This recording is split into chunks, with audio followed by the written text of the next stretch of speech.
Hello ಗೆಳೆಯರೆ, welcome to S pitch Kannada channel. ಈ ಒಂದು ವಿಡಿಯೋದಲ್ಲಿ ಸ್ವಾತಂತ್ರ್ಯ ದಿನಾಚರಣೆಯ ಪುಟ್ಟದಾದ ಭಾಷಣ ನೋಡ್ತೋಣ. ಹಾಗೆ ಒಂದು ಭಾಷಣ ಅಂತ ಇಷ್ಟ ಆಯ್ತಾ? ಇಷ್ಟವಾದ ಒಂದು ಲೈಕ್, ನಿಮ್ದು ಲೈಕ್ ಅನೇಕ ವಿಡಿಯೋ ತಲುಪುವ ಪ್ರೋತ್ಸಾಹ ತುಂಬಾ ಸಿಗುತ್ತೆ. ಇನ್ನೊಬ್ರು ಶೇರ್ ಮಾಡಲು ಸಾಧ್ಯ. ಇಂಥ ಅನೇಕ ವಿಡಿಯೋ ಚಾನಲ್ ಸಬ್ಸ್ಕ್ರೈಬ್ ಆಗಿ. ಹಾಗೆ ನಿಮ್ಗೆ ಯಾವ ರೀತಿಯ ಭಾಷಣ ಬೇಕು, ಯಾವ ರೀತಿಯ ಪ್ರಬಂಧ ಬೇಕು ಅಂತೇಳಿ ಕಾನ್ಸ್ಟ್ಲಿ ಕಾಲ್ ಮಾಡಿ. ಆ ವಿಷಯಕ್ಕೆ ತಕ್ಕಂತೆ ನಾವು ವಿಡಿಯೋ ಮಾಡಲು ಪ್ರಯತ್ನ ಪಡ್ತೇನೆ ಅಂತ ಹೇಳ್ತಾ, ಹಾಗೆ ಒಂದು ಭಾಷಣವನ್ನ ನೋಡ್ತಾ ತಿಳಿತಾ ಕಲಿತಾ ಹೋಗೋಣ ಬನ್ನಿ. ಈ ಒಂದು ಭಾಷಣವನ್ನು ಸೂಚನೆ ಏನಂತೀರಾ?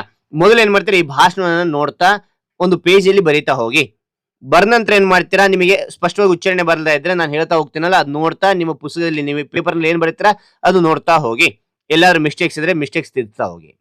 ಅದಾನಂತರ ಏನ್ ಮಾಡ್ತೀರಾ, ನಿಧಾನಕ್ಕೆ ಹೋದ ನಂತರ ವೇಗವಾಗಿ ಓದ್ಲಿಕ್ಕೆ ಪ್ರಾರಂಭ ಮಾಡಿ. ಕಂಠಸ್ಥ ಹಾಕಿದ ನಂತರ ಏನ್ ಮಾಡ್ತೀರಾ, ಕನ್ನಡಿಯ ಮುಂದೆ ನಿಂತ್ಕೊಂಡು ಅಥವಾ ಶಿಕ್ಷಕರ ಮುಂದೆ ನಿಂತ್ಕೊಂಡು ಯಾವ ರೀತಿ ಮಾತನಾಡಬೇಕು ಹಾವಭಾವದ ಮೂಲಕ ಎಕ್ಸ್ಪ್ರೆಷನ್ ಕೊಡ್ತಾ ಈ ರೀತಿಯ ಧ್ವನಿ ಮೂಲಕ ಹೇಳ್ತಾ ಹೋಗಿ. ಹಾಗೇನಾಗುತ್ತೆ, ನಿಮ್ಮ ಭಾಷಣ ಅದ್ಭುತವಾಗಿರುತ್ತೆ. ರೈಟ್. ಹಾಗಾದ್ರೆ ಇಲ್ಲಿ ಭಾಷಣವನ್ನು ನೋಡ್ತಗೊಂಡ್ವಾ? ಎಸ್, ಇಲ್ಲಿ ನೋಡಿ. ಮತ್ತೆ ಎಲ್ಲರಿಗೂ ಶುಭೋದಯ. ನನ್ನ ಹೆಸರು ರಾಜು. ಎಲ್ಲರಿಗೂ ಶುಭೋದಯ. ನನ್ನ ಹೆಸರು ರಾಜು. ನಾನು ಉದಾಹರಣೆಗೆ ರಾಜು ಅಂತ ನಾನು ತೆಗೆದುಕೊಂಡಿದ್ದೀನಿ. ನೀವೇನ್ ಮಾಡ್ತೀರಾ, ನಿಮ್ಮ ಹೆಸರು ಹೇಳ್ತಾ ಹೋಗಿ.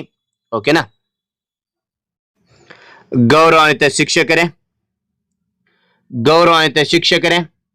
ಹಾಗೂ ನನ್ನ ಪ್ರೀತಿಯ ಸ್ನೇಹಿತರೆ,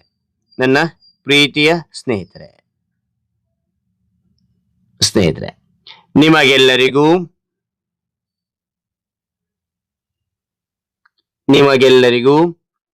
ನನ್ನ ಹೃದಯಪೂರ್ವಕ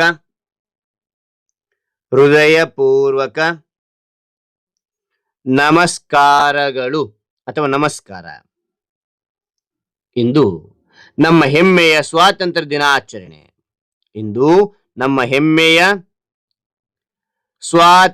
ದಿನಾಚರಣೆ. ಸ್ವಾತಂತ್ರ್ಯ ದಿನಾಚರಣೆ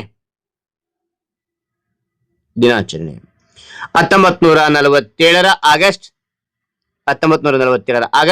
15ರಂದು ನಮ್ಮ ಭಾರತ ದೇಶವು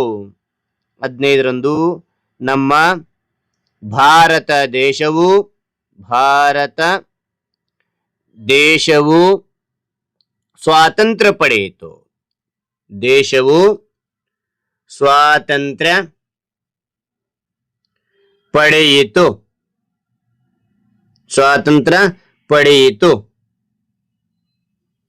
ಈ ದಿನವನ್ನು ನಾವು ಅತ್ಯಂತ ಸಂತೋಷ ಮತ್ತು ಹೆಮ್ಮೆಯಿಂದ ಆಚರಿಸುತ್ತೇವೆ. ಮತ್ತೊಮ್ಮೆ ನೋಡಿ ಮಕ್ಕಳೇ, ಎಲ್ಲರಿಗೂ ಶುಭೋದಯ. ನನ್ನ ಹೆಸರು ರಾಜು. ಗೌರವಾನ್ವಿತ ಶಿಕ್ಷಕರೇ ಹಾಗೂ ನನ್ನ ಪ್ರೀತಿಯ ಸ್ನೇಹಿತರೆ, ಎಲ್ಲರಿಗೂ ನನ್ನ ಹೃದಯಪೂರ್ವಕ ನಮಸ್ಕಾರ.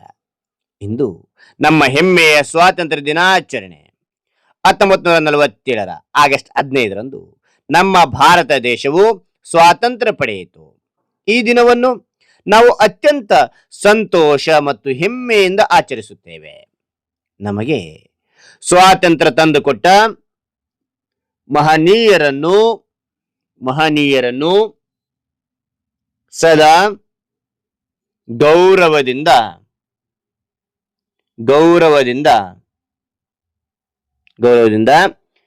ನೆನಪಿಸಿಕೊಳ್ಳೋಣ.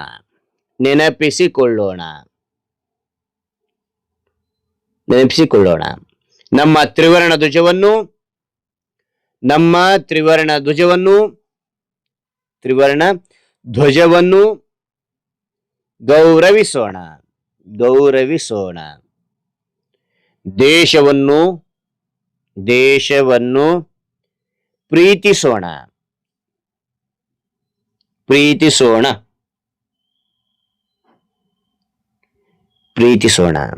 ಮತ್ತು ಎಲ್ಲರೂ ಒಗ್ಗಟ್ಟಿನಿಂದ ಬಾಳೋಣ.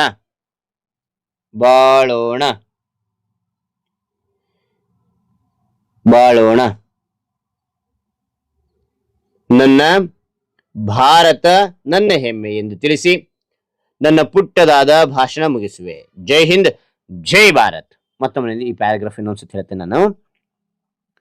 ನಮಗೆ ಸ್ವಾತಂತ್ರ್ಯ ತಂದುಕೊಟ್ಟ ಮಹನೀಯರನ್ನು ಸದಾ ಗೌರವದಿಂದ ನೆನಪಿಸಿಕೊಳ್ಳೋಣ. ನಮ್ಮ ತ್ರಿವರ್ಣ ಧ್ವಜವನ್ನು ಗೌರವಿಸೋಣ, ದೇಶವನ್ನು ಪ್ರೀತಿಸೋಣ ಮತ್ತು ಎಲ್ಲರೂ ಒಗ್ಗಟ್ಟಿನಿಂದ ಬಾಳೋಣ. ನನ್ನ ಭಾರತ ನನ್ನ ಹೆಮ್ಮೆ ಎಂದು ತಿಳಿಸಿ ನನ್ನ ಪುಟ್ಟದಾದ ಭಾಷಣ ಮುಗಿಸುವೆ. ಜೈ ಹಿಂದ್, ಜೈ ಭಾರತ್.